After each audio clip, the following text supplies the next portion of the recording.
We welcome you to the special first Sunday in Advent. As we come to worship, we want to just let you know that we had envisaged being able to announce some plans to gather for worship again over Advent.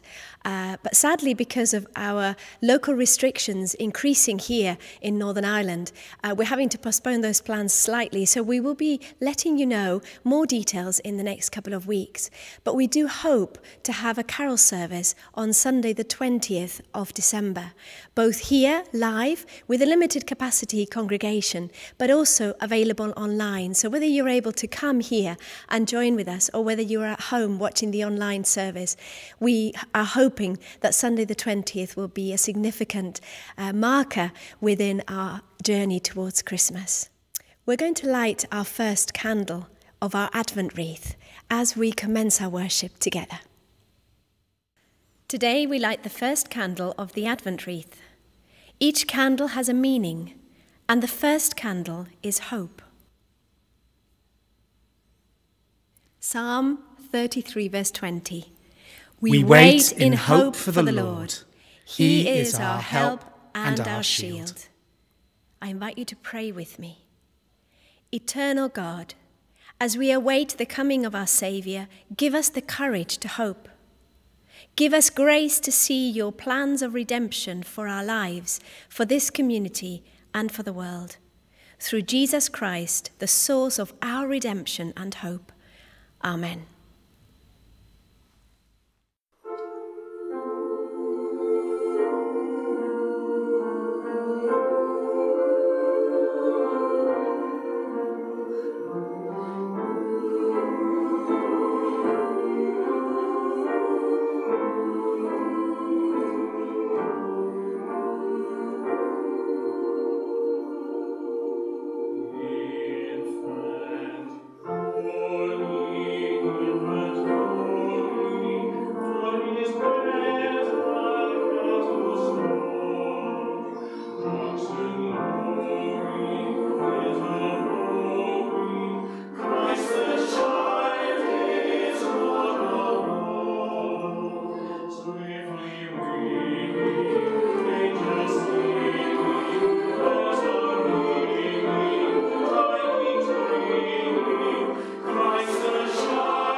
Comfort, comfort my people, says your God. Speak tenderly to Jerusalem, and proclaim to her that her hard service has been completed, that her sin has been paid for, that she has received from the Lord's hand double for all her sins. A voice of one calling, in the desert, prepare the way for the Lord. Make straight in the wilderness a highway for our God. Every valley shall be raised up, every mountain and hill made low. The rough ground shall become level, the rugged places a plain. And the glory of the Lord will be revealed, and all mankind together will see it, for the mouth of the Lord has spoken. A voice says, cry out. And I said, what shall I cry? All men are like grass, and all their glory is like the flowers of the field. The grass withers and the flowers fall, because the breath of the Lord blows on them. Surely the people are grass. The grass withers and the flowers fall, but the word of our God stands forever. You who bring good tidings to Zion, go up on a high mountain. You who bring good news to Jerusalem, lift up your voice with a shout. Lift it up, do not be afraid. Say to the towns of Judah, here is your God. See, the sovereign Lord comes with power, and his arm rules for him. See, his reward is with him, and his recompense accompanies him. He tends his flock like a shepherd. He gathers the lambs in his arms and carries them close to his heart. He gently leads those that have young. Who has measured the waters in the hollow of his hands, or with the breath of his hand marked out the heavens? Who has held the dust of the earth in a basket and weighed the mountains on scales and the hills in a balance? Who has understood the mind of the Lord or instructed him as his counselor? Whom did the Lord consult to enlighten him, and who taught him the right way? Who was it that taught him knowledge or showed him the path of understanding? Surely the nations are like a drop in a bucket. They are regarded as dust on the scales. He weighs the islands as though they were fine dust. Lebanon is not sufficient for fire altars, nor its animals enough for burnt offerings. Before him all the nations are as nothing. They are regarded by him as worthless and less than nothing. To whom, then, will you compare God? What image will you compare him to? As for an idol, a craftsman casts it, and a goldsmith overlays it with gold and fashions silver chains for it.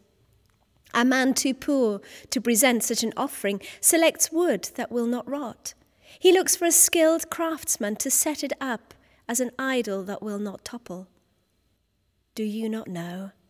Have you not heard? Has it not been told from the beginning? Have you not understood since the earth was founded? He sits enthroned above the earth, and its people are like grasshoppers. He stretches out the heavens like a canopy and spreads them out like a tent to live in. He brings princes to naught and reduces the rulers of this world to nothing. No sooner are they planted, no sooner are they sown, no sooner do they take root in the ground than he blows on them and they wither, and a whirlwind sweeps them away like chaff. To whom will you compare me? Or who is my equal, says the Holy One. Lift up your eyes and look to the heavens. Who created all these? He brings out the starry host one by one and calls them each by name.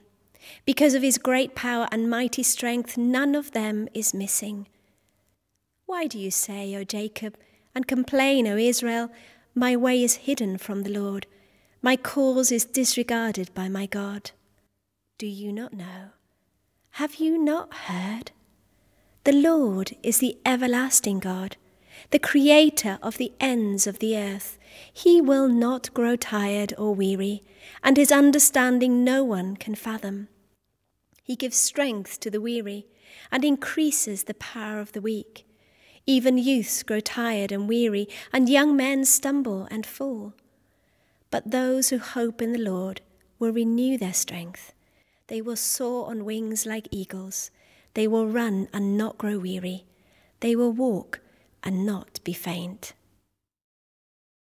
It's great to see you this morning. We've got Annie here, willing to be interviewed at the hall, and I'm wearing a mask to make sure that we're safe. But it's lovely to see you, Annie. You are our Over 60s Club Secretary here at the Core, and we just take a moment to interview you and to find out a little bit more about you. So I wonder, I know a lot about you, but could you tell everybody else what a week looks like in your life? What kind of things do you do in your life today? Well, first of all, I babysit 3 mornings a week. And before the lockdown, I was extremely busy. I would have had on a Monday the gym and then the cameo club in the afternoon. Tuesdays I was babysitting. Wednesday in the morning I was babysitting. And then in the afternoon I would have had age concern computer classes. Thursday I had babysitting computer class and a luncheon club. Oh, gosh. And Fridays, again, I was at the gym and had a free afternoon, which is great. So since the lockdown, I haven't been just as busy. I'm still babysitting. I'm beginning now to do more with delivering the meeting plans and so on. And I'm beginning to get a little bit busier again. I have to say that I think the lockdown actually helped me to calm down a little bit and not be rushing around so much and just assess my priorities. And basically that's where I am now. Although I babysit in the morning, now the children tend to come over in the afternoon as well, so things are beginning to get a little bit busier. One of the things I've realised, I think, during having time to think was that walking with God and being a Christian is not just a one-moment thing at your point of conversion, but it's a journey, and it's a learning curve as well. And I'm still on the journey, and I'm still learning, and still making mistakes, but hopefully getting there, you know. So still not doing things quite right, but at least I've had the time now to really think through things and think where I'm going wrong and what God actually wants me to do and wants from me. Yeah, that's lovely. Thank you. And one of the things that we really appreciate you doing week by week is delivering the news sheet that we produce and also the worship materials for those that don't have access to our online meeting. What is it that you enjoy most about that? I just love doing it, and it would be very easy just to go to the house and pop the plans through the letterbox, but I just love talking to everybody, and whenever you're in church you don't really get a chance to get to know folk. You know, there are folk that you do talk to, but you don't necessarily, obviously you can't speak to everybody. So I've just really enjoyed getting to know people, and I know that those folk really appreciate just, you know, they just want somebody to listen to them, you know, and somebody to talk to, and a face, you know, because it's very hard. And we hear a lot about, you know, the mental problems that people are having in lockdown. So I just love doing it. You know, for everybody if I could have had time. You know. It's nice that you share it with others as well. It probably takes me longer, you know. Sid used to come with me, and he had to sit in the car for ages when I was talking to everybody. So he's given up. He says, "I'll stay at home, just you go and live it." Oh. Oh.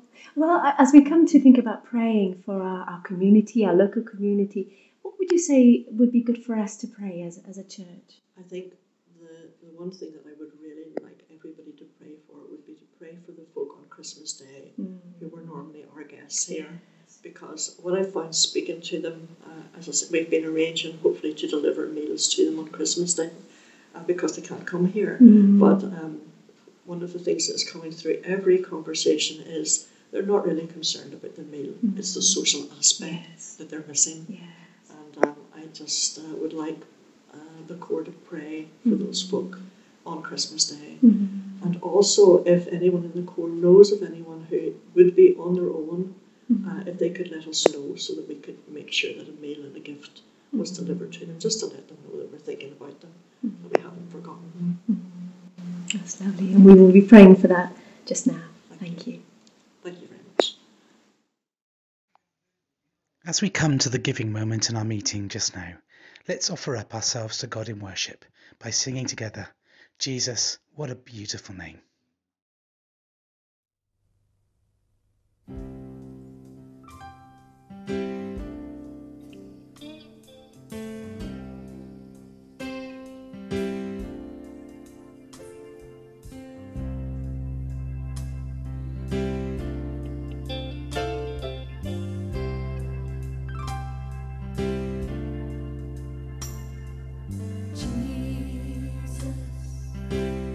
What a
Well, we are now in further restrictions here in Northern Ireland, in a new kind of lockdown. Of course, while I'm recording this, we're just still making preparations.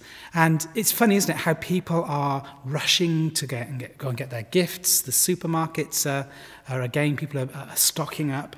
And people are worried. People are concerned about what's going to be happening. And we're getting tired, aren't we?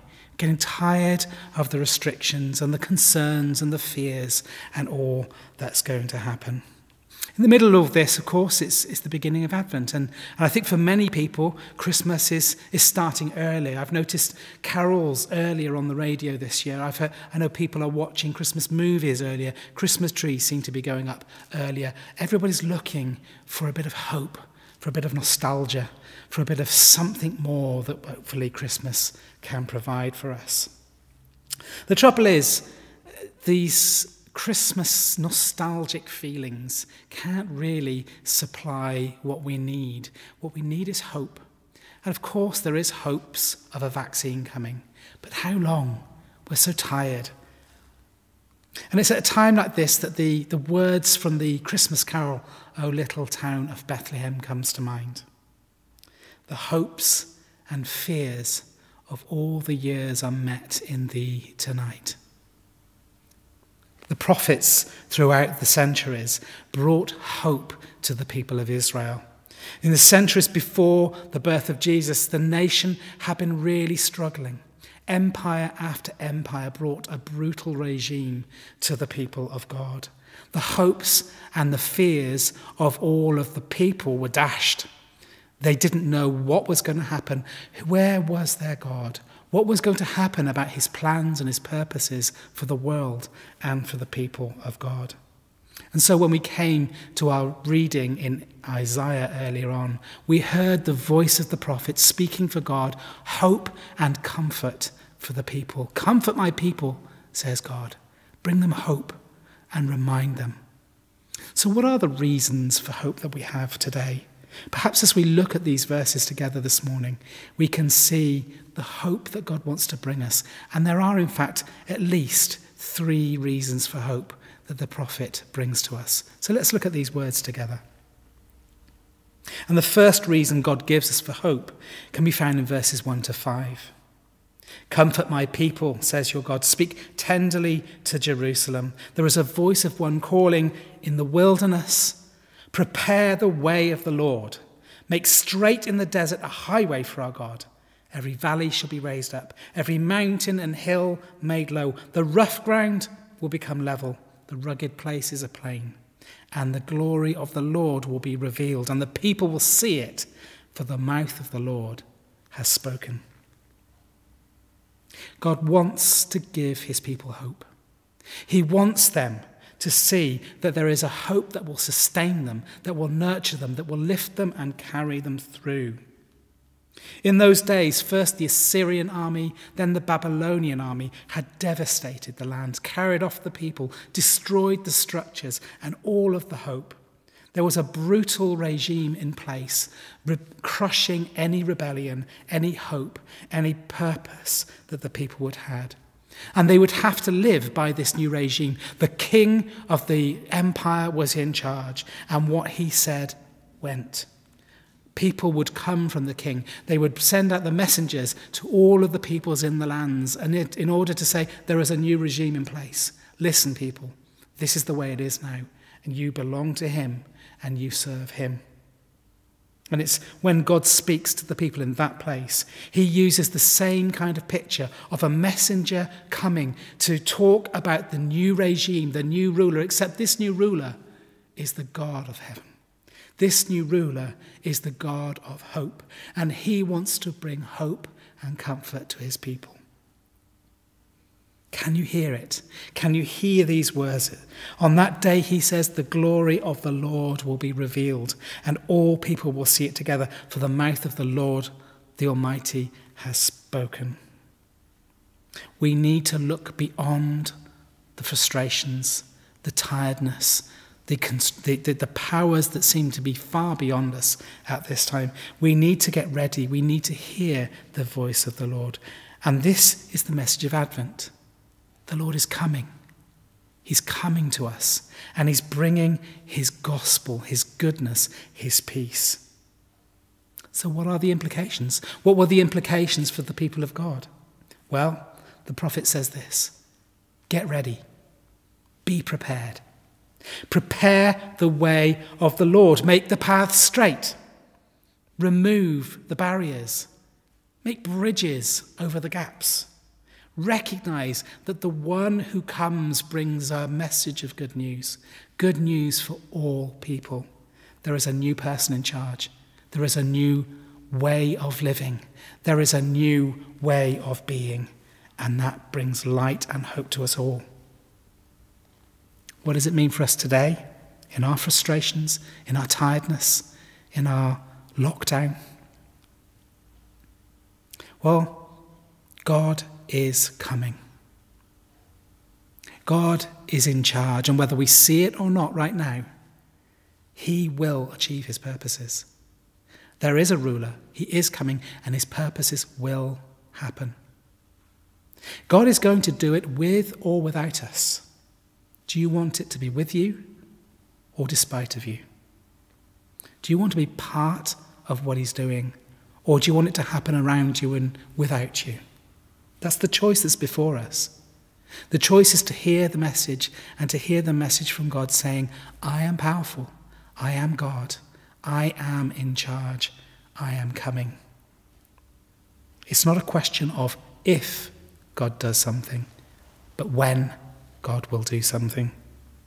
And the question is, and the challenge is, not whether we should wait or whether we should just watch out and hope that something happens. The question is, what are we going to do now in preparation for the day when God acts? There's many things we can't do. We're very aware of the things we can't do right now. We can't meet together. Right now we can't go out and do what we would like to do. We're hoping one day to be able to celebrate with our families in Christmas.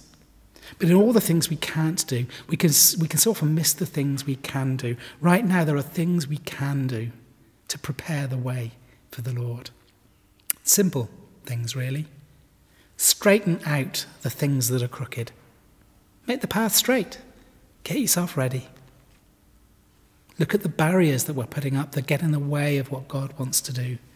Get rid of them. Knock down those mountains. Anything that's in your control to do, do it. Build bridges over the gaps and the distances, whether that's between relationships or whether that's because things just aren't possible at the moment because we don't allow it to be. Maybe we need to build the bridges and make the straight ways. What do you think God is asking you to do right now? What do you think God is wanting you to straighten or remove or bridge?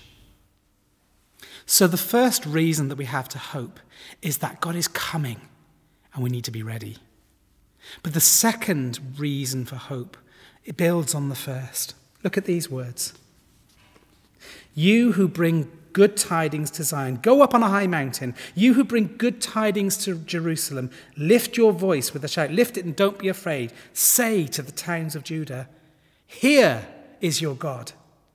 See, the sovereign Lord comes with power, and his arm rules for him. See, his reward is with him, and his recompense accompanies him. He leads his flock like a shepherd. He gathers them, carries them close to his heart. Send out messengers, proclaim to everyone, says the prophet. There's a new regime here. There's a new person in charge, and he's coming, and it overrides all of the powers that are before you. The old king has been defeated. There's a new one in charge. Assyria is no more. Babylon is no more. Whatever it is no more. One more powerful than those is here. Can you imagine how those who first heard this prophecy would feel? The sovereign Lord comes with power, and he's ruling with a mighty arm. And God challenges people to look again at the nature of this new kingdom. This is a new way of living, this new way of relating. God is able to deal with all of these issues. He is more powerful than the brutal oppression of those who are over you. He will deal with all of it, and it will come down to the nature of this powerful ruler. These difficult times, these things that we're facing right now, need to be put into the perspective of the one who is over it all. You know, most of our struggles come down to one simple issue of faith.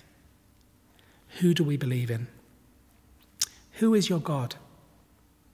We feel for our future. We feel overwhelmed about the things that we can't control. We're hesitant to step out in faith. But all of these problems come down to the question, who is your God? Is he able to deal with these issues? Is he surprised by the things that happen? If not, then your God is too small. Does he want to help us in our time of need? Does he care about what happens to us? If not, your God is too cruel. Can you trust him with your life, your family, your future? If not, your God is too untrustworthy. Who is your God?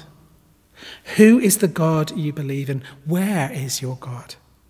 Isaiah cries out, he is here, look, lift up your eyes, see, he is able, he is good, he is powerful, he is kind, he cares for you, and he's coming. This is your God. The question for us at this time of Advent is the same. Who is your God? Who is it that is coming? And do you trust him? Is your God too small? Or is he the God who is beyond our beliefs, who is really out there, who created the universe by a word and brings it all life and all hope and all the future is in his hands? We need to trust in our God, and he is coming and he is here.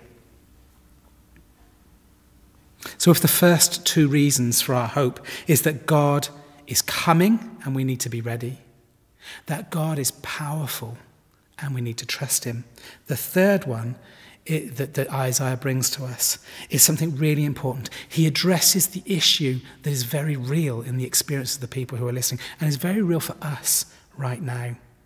The people were tired. The people were tired. They'd been waiting so long. The people felt that hope was so far away. And then God speaks. Do you not know? Have you not heard? The Lord is the everlasting God, the creator of the ends of the earth. He does not grow weary. His understanding no one can fathom. He gives strength to the weary. He increases the power of the weak. And even youths grow tired and weary. Young men stumble and fall. But those who hope in the Lord will renew their strength. They will soar on wings like eagles. They will run and not grow weary. They will walk and not be faint. God addresses the immediate needs head on. You are tired. I get it. You have no energy. That's fine. Lean on me. I have enough strength for the two of us. I don't get tired. I don't get weary. I have more than enough for both of us. You know, everyone gets tired and everyone gets frustrated and everybody loses perspective. That's okay.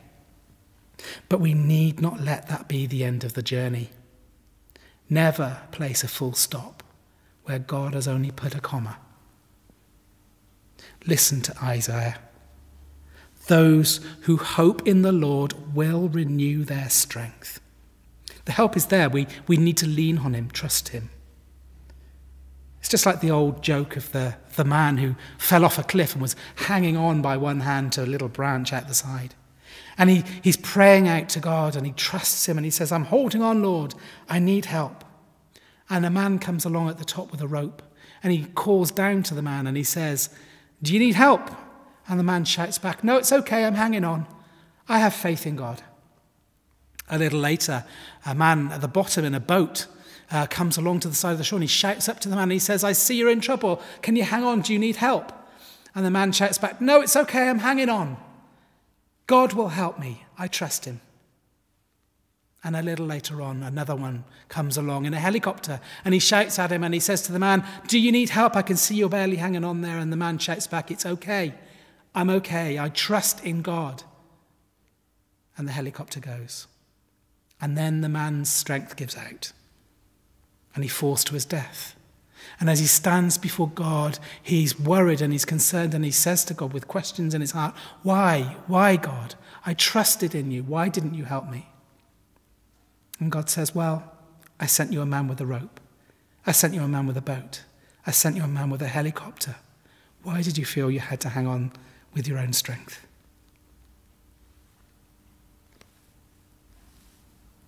Why are you hanging on with your own strength when God sends us all the time strength from himself?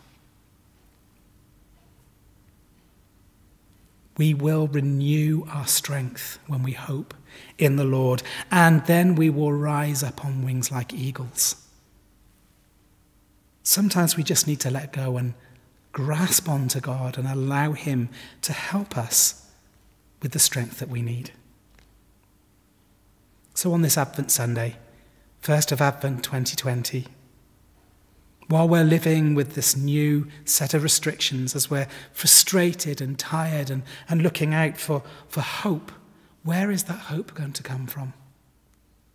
We can try and find it in nostalgia of a cosy Christmas and all the trappings of the tinsel and the Christmas films and the feel-good factor, but that kind of stuff, well, it's nice for a while. It gives us a warm fuzzy, but then it goes and it doesn't help. Or we can listen to the words of the prophet. We can hope in God because he is coming and he will achieve his purposes with or without us. So let's be prepared. Let's get ready. We can hope in God because he is powerful and good. He's stronger, more powerful, more able to do immeasurably more than we could ever ask or imagine. Are we willing to trust him? Are we willing to open our eyes to see him as he is? We can hope in God because despite our tiredness, despite our frustrations, despite our questions of how long and how hard and how high and why, all of those things mean that our strength isn't enough. But if we hope in him, he will renew our strength and lift us up on wings like eagles. So are you living in hope today? Are you prepared? Are you trusting? Are you walking in partnership with your God, leaning on his strength and not your own? I hope you are, and I pray we all will at this time.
a final prayer together. With voices rising, rising like incense, we pray to you in hope, our God. In you alone we hope, you who stir up your power to save, you who come down to us, unbounded love put into flesh and bones. Being all-powerful, becoming most vulnerable, that is how you make true love known. You call us to awaken, see you all around us, in migrant mother, in homeless person, in raised hands and held breath. We pray to you in hope, our God. You are our hope. Amen.